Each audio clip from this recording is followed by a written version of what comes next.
space beside me. My name is Margaret, at least I think it is, because that is what the man who lives here with me calls me. The man with the gentle voice and the patient smile who brings me coffee in the morning and helps me find my slippers when I forget where I put them. He says he is my husband, and I believe him because why would he lie? Because the tenderness in his eyes when he looks at me feels real and true, even when I cannot remember his name, even when I ask him the same questions over and over again. Who are you? Where am I? What day is it? He never gets angry, never raises his voice, just holds my hand and tells me it is okay, that we have all the time in the world, that he will remind me as many times as I need. But there is something he does not tell me, something I have noticed in the quiet moments when he thinks I am not watching, a secret he carries in the set of his shoulders, in the way his eyes drift to the study door at the end of the hall, in the Wednesday afternoons when he kisses my forehead and says he has an errand to run, just a quick trip, he will be back before I know it. Every Wednesday without fail, he leaves the house at exactly 2 in the afternoon, and I watch him from the window as he walks to his car, his steps purposeful and deliberate, carrying a small leather bag I have never seen him use for anything else. He drives away and does not return for an hour, sometimes 2,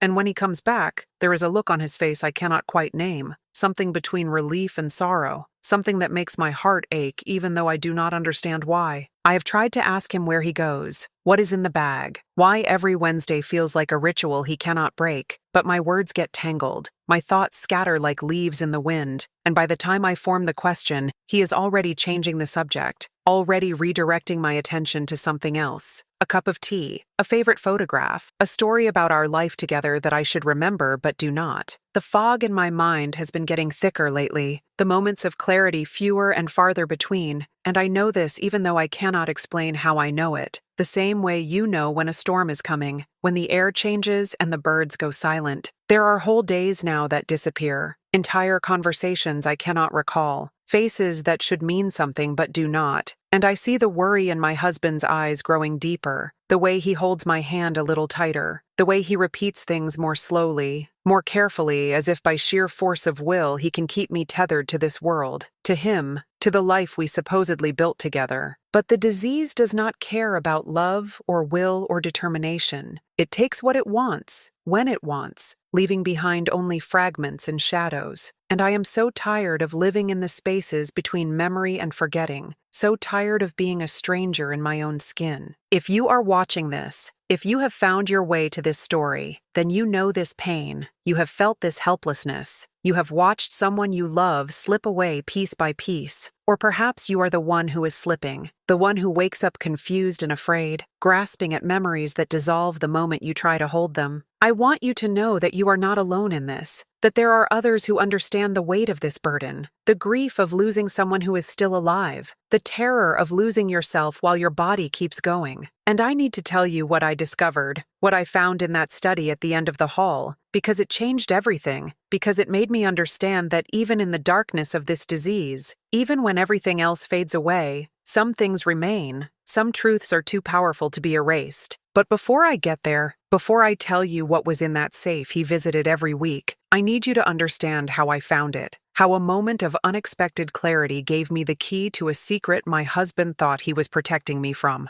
Subscribe to this channel if you want to hear more stories like this one, stories about the reality of living with this disease, about the love that persists when memory fails, about the moments of beauty hidden inside the tragedy. This is a safe space for all of us who are walking this difficult path, whether as patients or caregivers, whether we are at the beginning of the journey or somewhere in the middle, lost and searching for a way forward. Every week, I share a new story, a new truth, a new reminder that we are not alone, that our experiences matter, that there is still meaning to be found even in the fog. Click that subscribe button and join this community of people who understand, who will not judge you for forgetting, who will hold space for your pain and your fear and your small victories. You need this. We all need this. A place where we can be honest about how hard this is, how much it hurts, how scared we are of what comes next. It was a Tuesday when I found the key, or maybe it was a Thursday, Time has lost its shape for me, the days blending together like watercolors running on wet paper. But I know it was not a Wednesday because he was home, sitting in his chair by the window, reading the newspaper the way he does every morning, his reading glasses perched on the end of his nose. I was looking for something, I cannot remember what, something important that I had misplaced, and I was going through the drawers in the bedroom, opening them one by one, searching through the accumulated layers of our life together, the receipts and buttons and old photographs and scraps of paper with notes I do not remember writing. In the back of his sock drawer, hidden beneath the neatly rolled pairs of black and navy and gray, my fingers touched something small and metal and cold, and when I pulled it out, I saw it was a key, old-fashioned and brass, attached to a simple ring with no label, no indication of what it might unlock. I held it in my palm, feeling its weight, its substance, and something about it felt significant, felt like it mattered in a way I could not articulate. My husband came into the room and saw me standing there with the key, and I watched the color drain from his face, watched his eyes widen with something that looked like panic, like fear, and he moved toward me with his hands outstretched, his voice gentle but urgent, asking me to give him the key, telling me it was nothing important, just an old key he had forgotten about, meaningless really. But the way he was looking at it, the way his hands were trembling slightly as he reached for it, told me a different story, told me this key was anything but meaningless, that whatever it opened was the secret he had been keeping, the reason for those Wednesday afternoon trips, the weight he carried in his shoulders. I pulled my hand back, closed my fist around the key, and for the first time in months, maybe years, my mind felt sharp, felt clear, felt like my own again. I looked at him and asked him directly, "What does this key open? Where do you go every Wednesday? What are you hiding from me?" The questions came out perfectly formed, no stumbling, no confusion, just 3 simple questions that demanded honest answers. He stood there silent for a long moment, his face a landscape of conflicting emotions, love and fear and grief, and something else I could not name,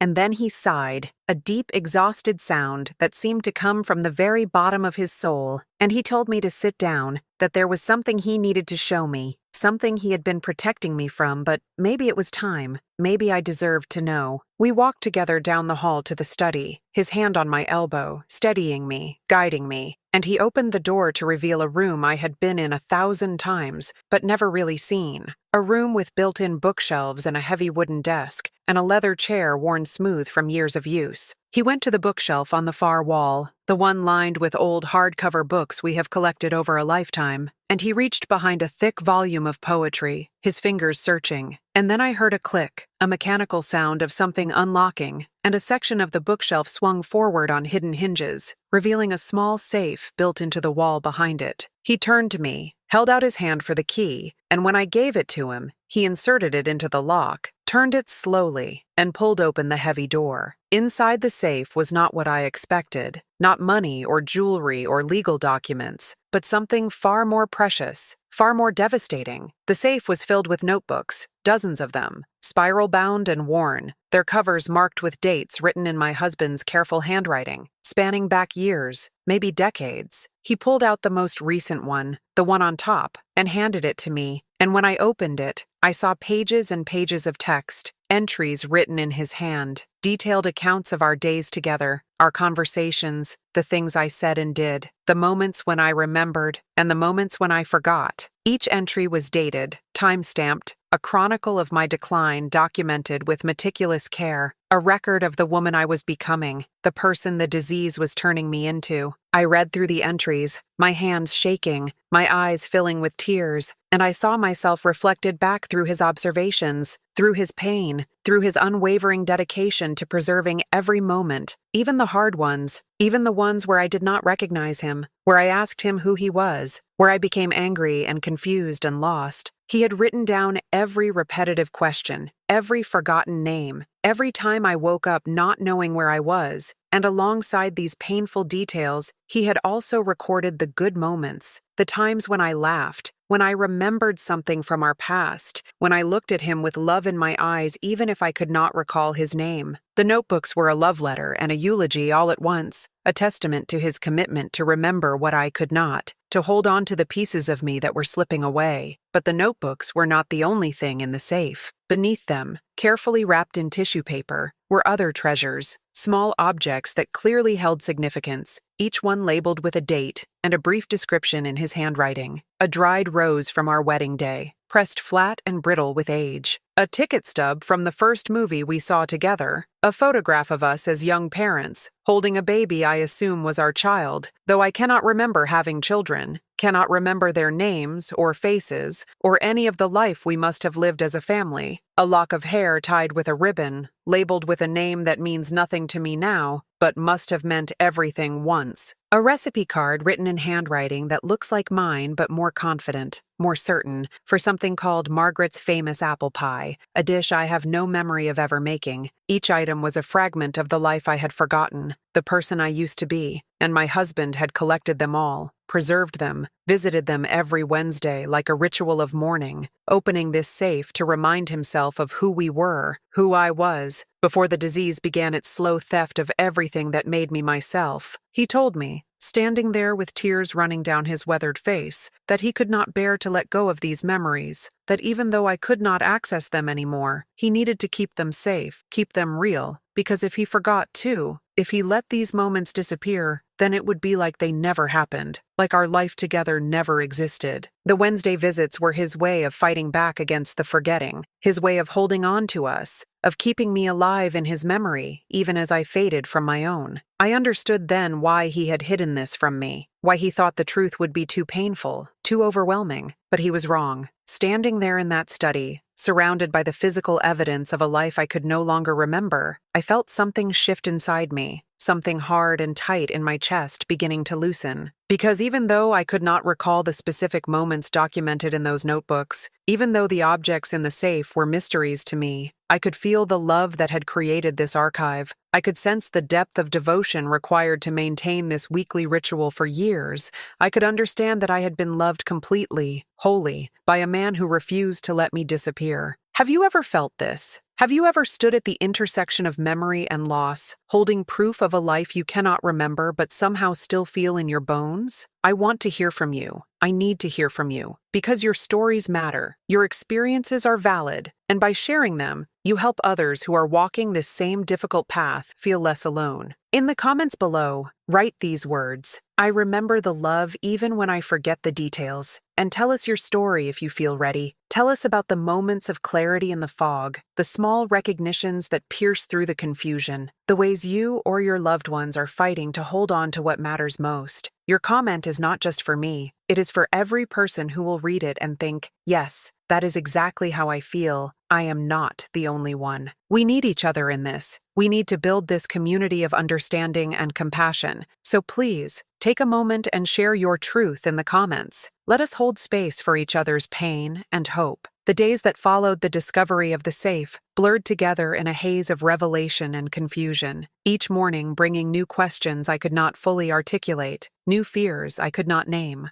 I would wake up and see my husband sleeping beside me, his face peaceful in the early light, and I would wonder how many versions of me he had watched disappear, how many times he had introduced himself to a wife who did not recognize him, how many mornings he had woken up to find me staring at him like a stranger. The weight of what he was carrying, the burden of remembering for both of us, pressed down on my chest until I could barely breathe, and I wanted to tell him it was too much, that he should not have to do this alone, but the words would not come, scattered and lost before they could reach my lips. I started paying closer attention to the rhythms of our days, the patterns and routines he had built to keep me safe, to keep me grounded in a reality that kept shifting beneath my feet. He would wake me gently each morning, saying my name softly, Margaret, Margaret, it is time to wake up. Today is Thursday. We have lived in this house for 37 years. I am your husband, and my name is Robert. He would say it all so calmly, so matter-of-factly, as if he were simply reading the morning news, but I could hear the tremor beneath the words, the fear that one day I would not respond to my own name, that the woman in the bed would be someone else entirely, someone he could not reach no matter how many times he repeated the facts of our life together. He had created systems everywhere, labels and notes and photographs placed strategically throughout the house to help me navigate the space that should have been familiar, but often felt foreign. The bathroom mirror had a note taped to it that said, "This is your reflection. You are Margaret. You are 72 years old. You are safe." The kitchen cabinets were labeled with their contents in large, clear letters: plates, cups, coffee, sugar, as if I were a child learning to read, and maybe I was. Maybe I was learning everything all over again, the basic vocabulary of existence that most people take for granted. The refrigerator had a schedule magneted to its door, a weekly calendar of activities and appointments and reminders. Monday breakfast at 8, lunch at noon, dinner at 6, Tuesday doctor appointment at 10, Wednesday. Robert goes out at 2. And seeing it written there, that Wednesday notation, made my heart ache with understanding of how carefully he had choreographed our life to accommodate my forgetting. In the living room, he had created a memory wall, a collection of photographs arranged chronologically to tell the story of our life together, each one labeled with names and dates and brief explanations. Here we are on our wedding day, June 15th, 1973. You wore your grandmother's veil, and I could not stop smiling. Here we are holding our daughter Elizabeth for the first time, March 22nd, 1976. You cried when the nurse placed her in your arms. Here we are at the Grand Canyon, summer of 1985. You were afraid of heights, but you stood at the edge anyway because you wanted to see something that would take your breath away. I would stand in front of this wall for hours sometimes, studying the faces of these people who were supposed to be us, trying to find some connection, some spark of recognition. But they were strangers, beautiful and happy strangers living a life I could not access no matter how hard I tried. The notebooks in the safe haunted me, the detailed documentation of my decline recorded in my husband's careful hand, and I wanted to read them all, wanted to understand the progression of this disease through his eyes, through his pain, but I was also terrified of what I would find, of seeing myself reduced to a collection of symptoms and forgotten moments and repetitive questions. He had been so thorough, so meticulous in his record-keeping, noting not just the bad days but the good ones too, the mornings when I woke up clear-headed and coherent, the afternoons when we sat in the garden and talked about nothing and everything, the evenings when I would suddenly remember some small detail from our past and light up with the joy of recognition before the fog rolled back in and took it away again. One entry I read stuck with me, burrowed deep into whatever part of my brain was still capable of holding on to new information. It was dated 6 months earlier, and it said Margaret asked me today if I would still love her when she forgets my name, when she looks at me and sees a stranger, when she becomes someone I do not recognize. I told her I would love her more, not less, that my love is not contingent on her memory, that I married her for better or worse, and this is the worse, but it does not change what I feel, who she is to me, why I wake up grateful every morning that I get another day with her, even if she does not remember yesterday. She cried and held my hand and told me I was the best thing that ever happened to her, and I wanted to tell her she was wrong, that she was the best thing that ever happened to me, but I could not speak past the lump in my throat, so I just held her and hoped she could feel what I could not say. Reading his words, seeing my own fears and questions reflected back through his answers, made me understand that I had been aware once, that there was a time not so long ago when I could still articulate my terror, still engage with the reality of what was happening to me. That version of Margaret, the one who could ask if her husband would still love her when she forgot him,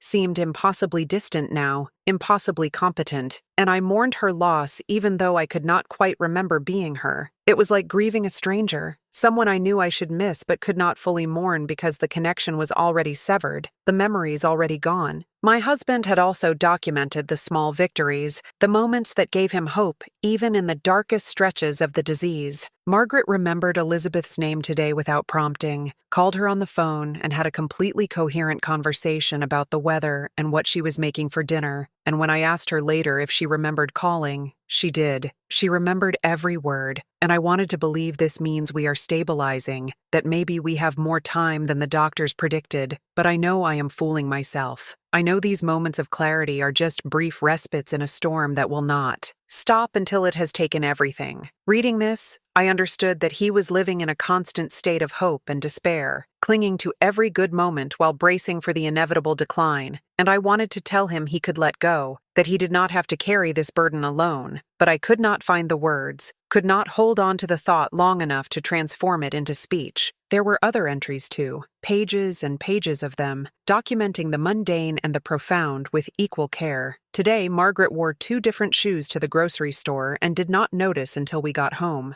Today, Margaret called me by her father's name, and when I gently corrected her, she looked at me with such confusion that I just let it go, answered to whatever name she needed me to be. Today, Margaret spent an hour looking for her reading glasses that were on top of her head the entire time, and when I pointed it out, she laughed so hard she cried, and I laughed with her even though my heart was breaking. Today, Margaret asked me 3 times in a row what we were having for dinner, and each time I answered as if it were the first time she had asked, because what else can I do? What else is there but patience and love and the willingness to repeat myself forever, if that is what she needs? The notebooks became a window into a version of my husband I had never fully appreciated, a man who documented our deterioration with such tenderness, such refusal to let even the smallest moments disappear into the void. He wrote about the way I still hummed while doing dishes, even when I could not remember what song I was humming or why it was familiar. He wrote about how I would sometimes reach for his hand in my sleep,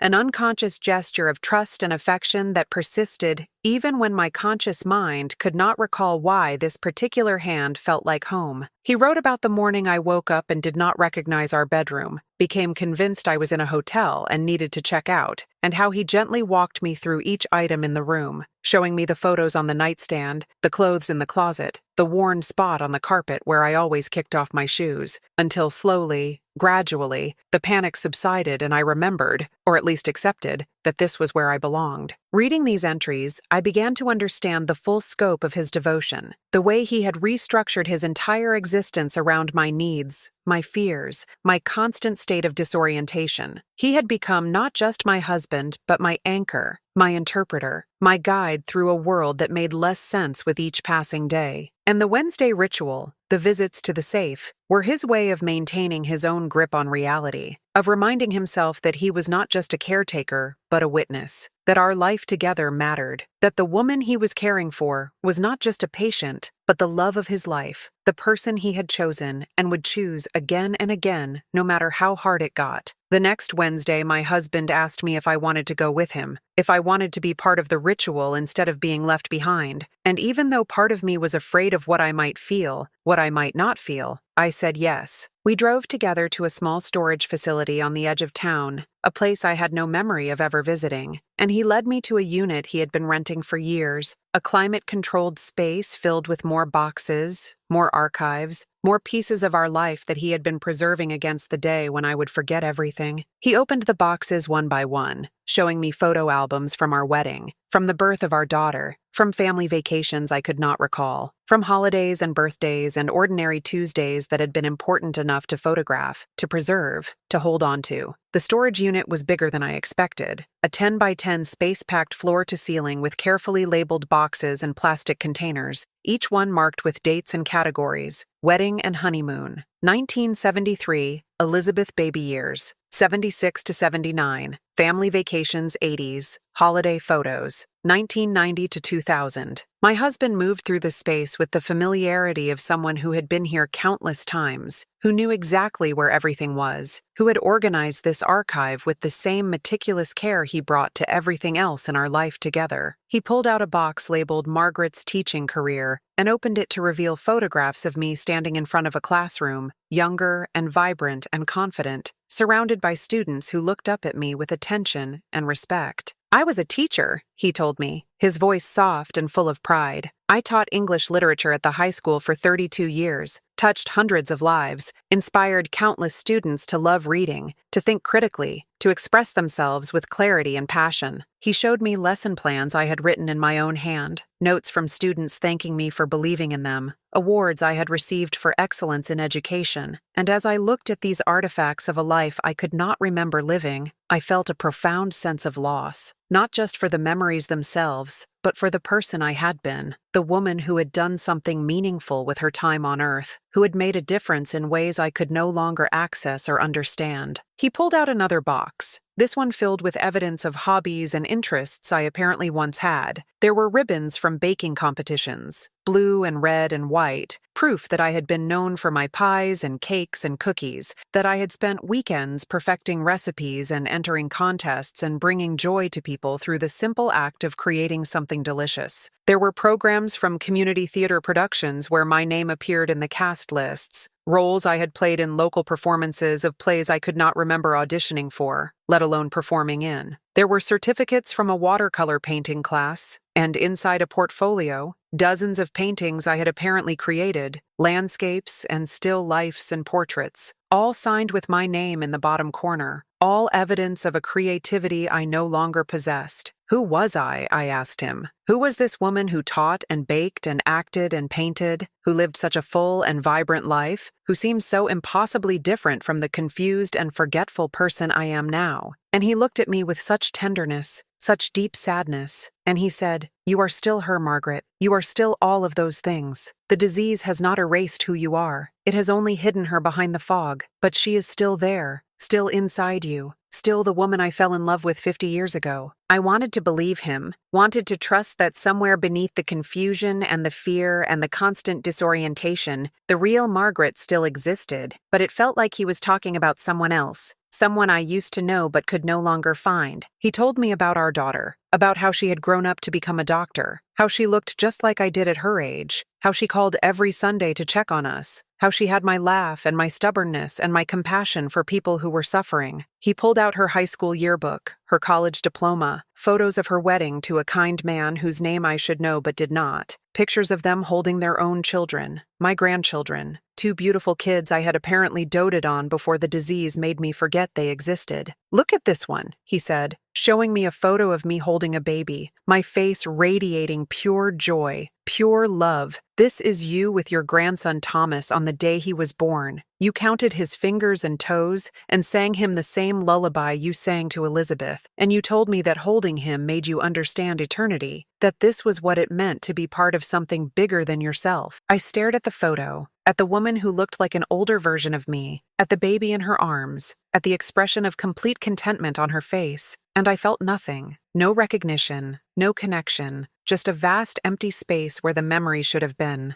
I wanted to feel something, wanted to access even a fraction of the joy that was so evident in that frozen moment, but there was nothing, just the photograph and the story my husband was telling me, and the knowledge that I had lived this moment but could not reclaim it, could not make it mine again no matter how hard I tried. The cruelty of this disease, I thought, is not just in the forgetting but in the constant reminder of what has been lost. The way every photograph and story and carefully preserved object becomes evidence of a life I can no longer inhabit, a person I can no longer be. It would almost be easier if I did not know, if I could exist in the present moment without the weight of all this missing past, but my husband had made sure I would know, had built this entire archive to ensure that even if I could not remember, I would at least have proof that I had lived, that I had mattered, that I had been loved and had loved in return. He showed me videos on a laptop he kept in the storage unit, home movies of birthday parties and school plays and graduations, and I watched this woman on the screen who looked like an older version of me, who moved and spoke and laughed with a confidence and clarity I could not imagine possessing now, and I understood that she was me, or had been me, before the disease rewrote the story of who I was. In one video, I was giving a toast at what appeared to be our 30th wedding anniversary party, and I was eloquent and funny and deeply moving, talking about the journey we had been on together, the challenges we had overcome, the love that had sustained us through everything. I spoke about Robert with such affection, such gratitude, such certainty that he was my person, my partner, my home, and watching it, I could see the truth of it, even if I could not feel it, could recognize that what we had was real and deep and worth preserving. But here is what my husband told me that day, standing among the boxes of our preserved past. Here is the truth that changed everything. He said that when I was first diagnosed, when the doctors told us what was coming, what we would lose, I made him promise something. I made him promise that he would not let me disappear, that he would remember for both of us, that he would create this archive so that even when I forgot, even when I became someone else entirely, there would still be proof that I existed, that I mattered, that I loved and was loved. The Wednesday ritual was not his idea. It was mine. I had chosen this, had asked for this, had wanted someone to bear witness to my life even after I could no longer bear witness to it myself. He pulled out one more notebook from the bottom of a box, this one different from the others, this one in my handwriting from before, from when my hand was steady and my thoughts were clear. It was addressed to my future self, to the woman I would become when the memories were gone, and as I read it, I heard my own voice speaking across time, telling me not to be afraid, telling me that I had lived a full and beautiful life, that I had been loved completely, that I had made a difference in the world even if I could not remember how. I had written about our daughter, about the man I married, about the career I had, the friends I cherished, the small joys that made up the fabric of my days, and I had written it all down knowing I would forget, wanting to leave myself a map back to the person I used to be. The letter was long, several pages of my careful handwriting, each word chosen deliberately, each sentence crafted to reach across the divide between who I was then and who I would become. Dear future Margaret, it began, if you are reading this, it means the disease has progressed. It means you have forgotten things you swore you would never forget. It means you are living in the fog I have been dreading, the confusion I have been fighting against with every fiber of my being. I want you to know that I am thinking of you right now as I write this, that I am trying to imagine what you are feeling, what you are experiencing, how frightened you must be, and I want to reach across time and hold your hand and tell you that it is going to be okay, that you are going to be okay, that the man standing beside you right now is the same man who has stood beside you through everything, and he will not abandon you. He will not give up on you. He will love you until the very end and beyond. I am writing this on a Tuesday afternoon in our kitchen, the autumn light streaming through the windows, a cup of tea growing cold beside me, and I am crying as I write because I know what is coming. I know what I will lose, and it breaks my heart to think of you reading this and not remembering this moment, not remembering the woman I am right now, scared but still coherent, still able to string together thoughts and sentences, still able to tell you what you need to hear. The doctor told us yesterday that the progression will be gradual but inevitable, that there will be good days and bad days, moments of clarity and long stretches of confusion, and eventually, probably within 5 to 10 years, I will not recognize Robert, will not remember Elizabeth, will not know my own reflection in the mirror. I am terrified. I am so terrified that I can barely breathe when I think about it, when I imagine waking up one day and not knowing where I am, who I am, why this stranger is trying to tell me he is my husband. But I am also determined to make this as easy on them as I can, determined to put systems in place that will help me navigate the confusion when it comes, determined to create this archive so that even when I am gone, even when the woman I am now has been replaced by someone else, there will still be evidence that I existed, that I mattered, that I loved fiercely, and was loved in return. Robert and I have spent weeks talking about what comes next, what I want, what I need, how we will handle this together. I have made him promise that he will not put me in a facility unless absolutely necessary, that he will keep me home as long as he safely can, that he will be patient with me even when I am difficult, even when I do not remember who he is, even when I repeat the same questions 100 times a day. I have made him promise that he will take care of himself too, that he will not sacrifice his own health and happiness on the altar of my care, that he will accept help when he needs it, that he will remember he is not just my caretaker, but a person with his own needs and limits. And I have asked him to create this archive, this collection of our life together, so that even when I cannot remember, I can at least know. I want there to be proof of the woman I was, the life I lived, the people I loved. I want photographs and videos and notebooks full of stories. I want objects that meant something, ticket stubs and dried flowers and silly little trinkets that represent moments of joy, of connection, of love. I want my future self to be able to see that I was a teacher, a mother, a wife, a friend, that I baked pies and painted watercolors and acted in community theater, that I was more than this disease, more than the confusion and the forgetting. If you are reading this, future Margaret, I want you to know some things. I want you to know that the man with you is Robert, and he is the love of your life, the person you chose out of everyone in the world to spend forever with. You met him when you were 22 years old, a new teacher at the high school, and he was the music director, tall and kind with a smile that made you forget your own name in the best possible way. You fell in love slowly, and then all at once, the way people do when they find someone who sees them completely, who accepts them exactly as they are, who makes them want to be better just by existing. You married him on a June afternoon in your parents' backyard, wearing your grandmother's veil and your mother's pearls, and you have never regretted it for a single second. You have a daughter named Elizabeth. She is brilliant and compassionate and stubborn, just like you. You gave birth to her on a snowy March morning after 18 hours of labor, and the moment they placed her in your arms, you understood what it meant to have your heart walking around outside your body. You raised her with love and discipline and the certainty that she could do anything she set her mind to.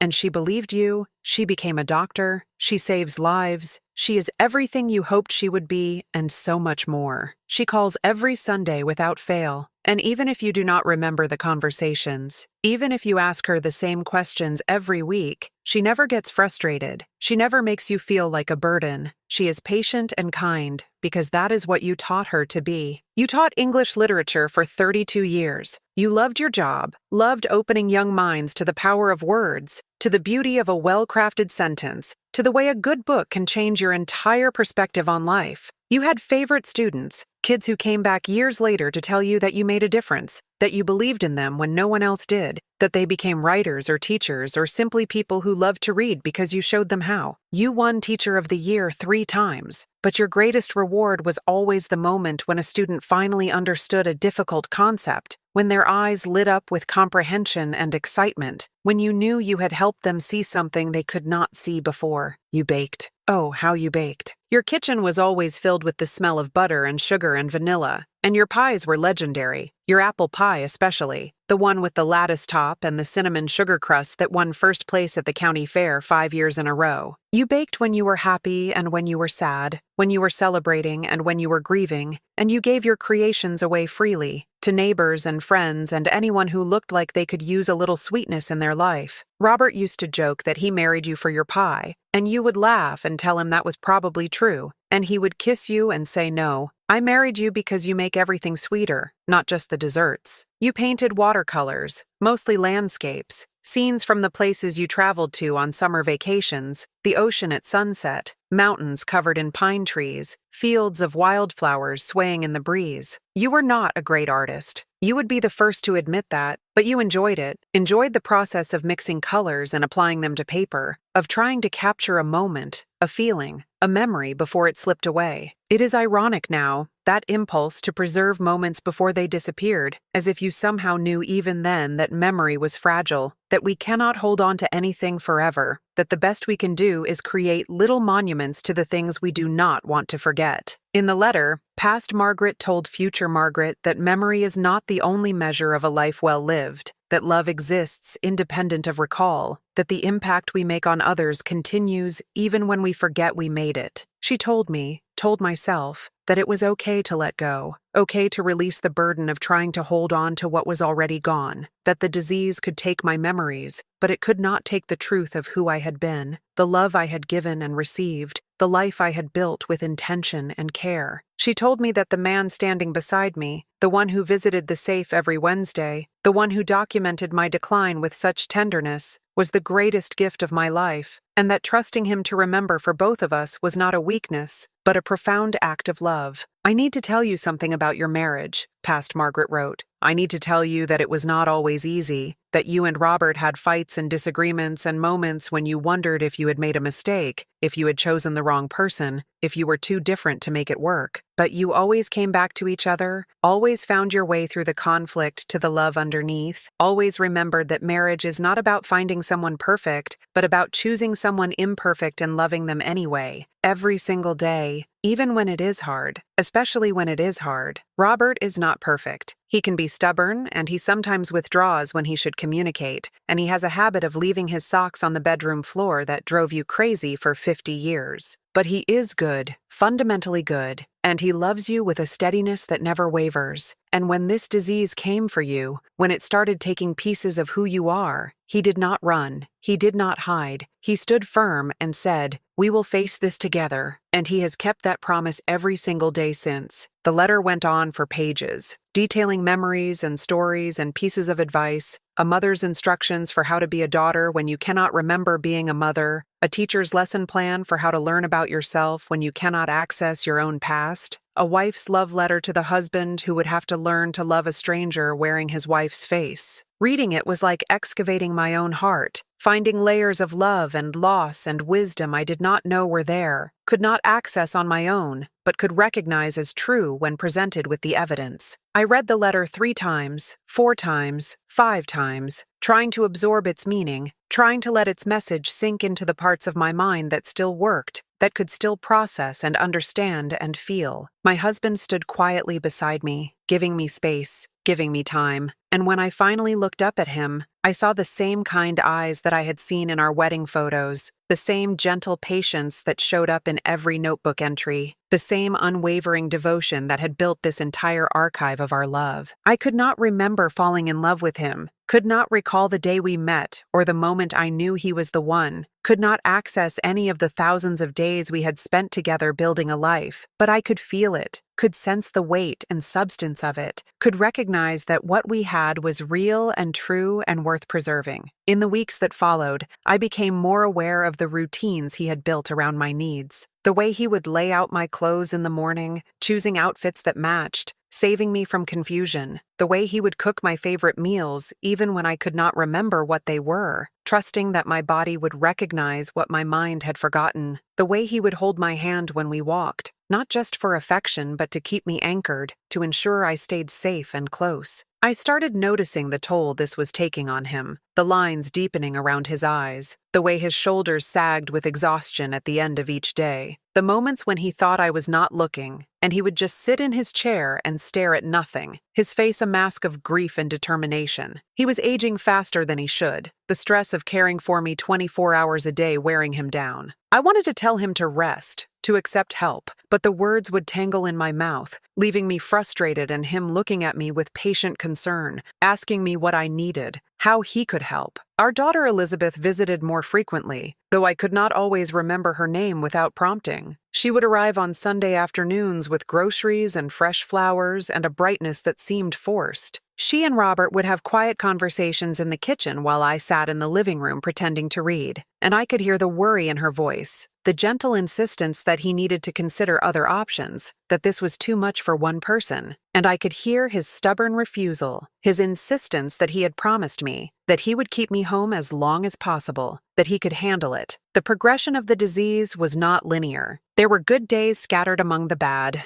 mornings when I would wake up and everything would be clear, crystalline, as if the fog had lifted and I was myself again. On those days, Robert's face would light up with hope, but those days always ended, the clarity always faded, and by evening I would be confused again, lost again, and the hope in his eyes would dim, replaced by resignation and grief. On one of those clear days, I asked him to take me back to the storage unit, and we spent hours there going through boxes. He showed me love letters we had written to each other in the early years of our marriage. He showed me journals I had kept throughout my teaching career, observations about my students, reflections on lessons, notes about the moments when I had made a breakthrough with someone struggling. The entries were full of purpose and meaning, evidence that I had not just occupied space on this earth, but had actively tried to make it better, to leave it changed because I had been here. But the most powerful thing he showed me that day was a video, recorded just a few months ago on a day when the disease had been particularly cruel and I had not recognized him at all, had been frightened and agitated, convinced he was an intruder. The video showed him sitting on our bed, tears streaming down his face, talking to the camera, creating a record of his own experience. In the video, he talked about loving someone who had forgotten they loved you back, about the loneliness of being the only one who remembered your shared history, about the exhaustion of performing patience and kindness when you were breaking inside. Watching this video, seeing his raw pain and hearing his honest confession, made me understand the full scope of what he was sacrificing for me, what he was enduring because of a promise he had made 50 years ago. I wanted to release him from this burden, wanted to tell him it was okay to let go, but I also understood that this was his choice, that taking it away from him would be its own kind of cruelty, that he needed to do this for me, for us, for the life we had built together. The twist in this story, the revelation that changes everything, is not what you think. It is not that my husband was hiding some terrible secret, or that the safe contained evidence of betrayal, or that our love story was a lie. The twist is this: I am not the one with Alzheimer's. My husband is.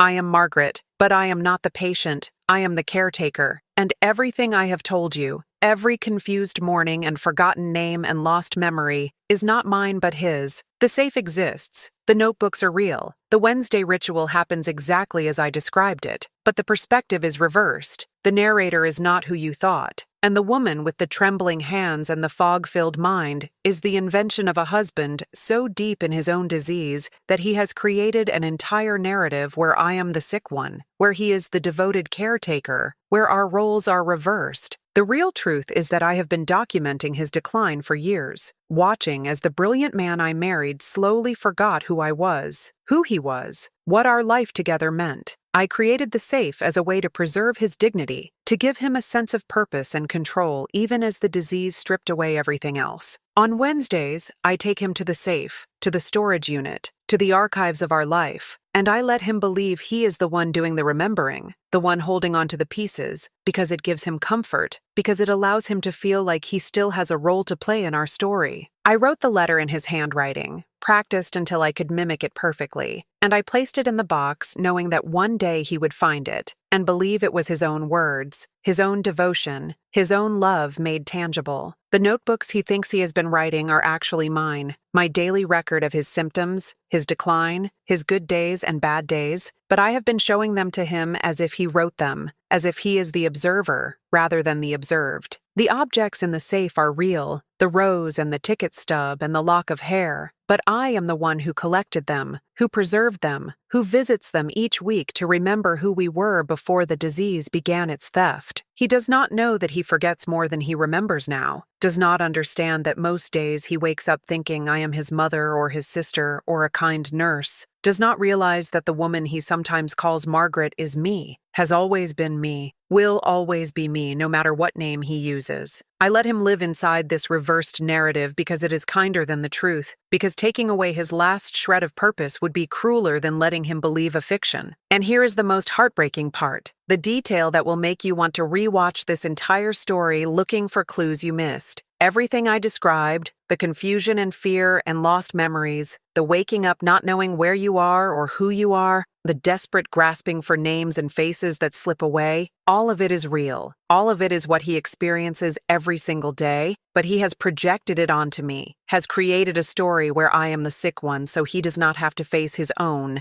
unraveling. When he found the key in his sock drawer, it was because I placed it there, because I knew he would find it, because I wanted to guide him to the safe without making him feel like he was being led. When he showed me the notebooks and told me they were his records of my decline, he was reading my handwriting but seeing his own, his brain filling in the gaps, rewriting the reality to make sense of what he could still comprehend. When he cried telling me about the Wednesday ritual, about his need to remember for both of us, he was speaking a truth he did not understand, confessing to a role he does not realize he has inverted. I am not angry with him for this reversal, this projection. I understand that the mind does what it needs to do to survive, that we create narratives to make sense of chaos, that sometimes the only way to face an unbearable truth is to wrap it in a story where we are not the victim, but the hero. He needs to be the caretaker, the one who remembers, the one who preserves and protects, because admitting he is the one who is lost would shatter him completely. So I let him believe it. I play along. I pretend to be confused when he needs me to be. I ask the same questions over and over because he expects me to. I look at our daughter's photo with blank recognition because it comforts him to think he is the one holding our family history together. Our daughter knows the truth. She is indeed a doctor, a neurologist actually, and she has helped me understand the progression of his disease, the way it will continue to take him from me piece by piece until the man I married is gone entirely, replaced by someone who might look like him but will not be him. She calls every Sunday not to check on us, but to check on me, to make sure I am holding up under the weight of this caregiving, this constant performance of being the patient when I am actually the nurse. She has offered to help, to place him in a facility where professionals can care for him, but I cannot do it, cannot send him away, cannot break the illusion that has become his reality. The letter I wrote to myself, the one supposedly from past Margaret to future Margaret, was actually a letter I wrote to him. To my husband, for the day when he forgets who I am entirely, when he stops calling me by any name at all. In it, I told him everything he needed to know about our life together, about the love we shared, about the fact that memory is not the only measure of a life well lived. I wrote it knowing he would read it as if he had written it himself, as if he were the one leaving messages for his future self. And in a way, I suppose he is, because the words I put down were the words he would have written if he still could, if his mind still had the clarity to see our situation for what it really is. And so we continue, day after day, week after Wednesday after week, maintaining this elaborate dance where he believes he is my caretaker, and I let him believe it because the alternative would destroy the last refuge his mind has created against the darkness. I document everything in notebooks he thinks are his. I preserve our memories in a safe he believes he is protecting. I love him with a fierceness that does not require his recognition, that persists independent of whether he knows my name or remembers our wedding day or can identify me in old photographs. This is what love looks like when memory fails, when roles reverse, when the person you married becomes someone else entirely, but you stay anyway. You hold on anyway. You create elaborate fictions to preserve their dignity anyway. If you are still watching, if you have made it this far into this story, then you understand something profound about love and loss and the ways we protect the people we cannot save. This channel exists for all of us who are living inside these impossible situations, who are balancing truth and kindness, who are learning that sometimes the most loving thing we can do is allow someone to live inside a story that makes their suffering bearable. Subscribe not just to hear more stories, but to join a community that understands the complexity of caregiving, the grief of losing someone slowly, the strength required to show up every day for someone who might not remember you showed up yesterday. Every video I create is a testament to the reality that love is not just a feeling, but an action, a choice we make repeatedly, especially when it gets hard, especially when the person we are loving does not remember we are doing it. Click that subscribe button and let this channel be your reminder that you are not alone, that others are walking this path beside you, that there is meaning and beauty to be found even in the darkest moments of this journey. You need this space. We all need this space, where we can be honest about how hard it is to watch someone forget, how exhausting it is to be the keeper of memories for two people, how isolating it feels to grieve someone who is still alive. The safe will continue to exist. The Wednesday ritual will continue. The notebooks will continue to fill with entries that document a decline my husband cannot see as his own, and I will continue to love him through it, to show up for him, to be whoever he needs me to be on any given day, whether that is his wife or his caretaker or the patient he thinks he is saving. This is my choice, my devotion, my way of honoring the vows we made to each other decades ago when we were young and healthy, and could not imagine a future where one of us would forget the other. If you have found something valuable in this story, if it has moved you or made you think or helped you feel less alone, then I ask you to do something for me, for us, for this community we are building together. Leave a like on this video, share it with someone who needs to hear it. Write in the comments about your own experience with caregiving, with memory loss, with the impossible choices we face when someone we love is slipping away. Tell us what helps you keep going, what gives you strength, what small moments of grace you have found inside the hardship. Your story matters. Your experience is valid. Your love, whether it is remembered or not, is real and true and important. We are all in this together, all of us trying to hold on to what matters most, while learning to let go of what we cannot keep. Thank you for being here. Thank you for listening. Thank you for allowing me to share this truth, this reversal, this revelation about where the real disease lives and who the real patient is. Subscribe, comment, share, and know that you are part of something bigger than yourself, a community of people who understand that love persists even when memory fails, that devotion continues even when recognition fades, that we are all doing the best we can with the hardest situations life can offer. The key is still in my pocket. The safe is still in the study. Wednesday will come again, and we will perform our ritual, my husband believing he is the keeper of memories, and me knowing the truth, but never speaking it, because some truths are too heavy to carry, and love sometimes means bearing that weight alone. This is my story. This is our story. This is the story of every person who has ever loved someone through the fog of forgetting, who has ever had to become both the patient and the caretaker, who has ever had to choose between honesty and kindness, and chosen kindness every single time. Until next week, until the next story, until the next moment of clarity inside the confusion, take care of yourself. Be gentle with yourself. Remember that you are doing something extraordinary, something that requires a kind of courage most people will never understand. And know that here, in this space, in this community, you are seen, you are valued, you are not alone. The safe holds our memories, but love holds us together, and that is something no disease can ever take away.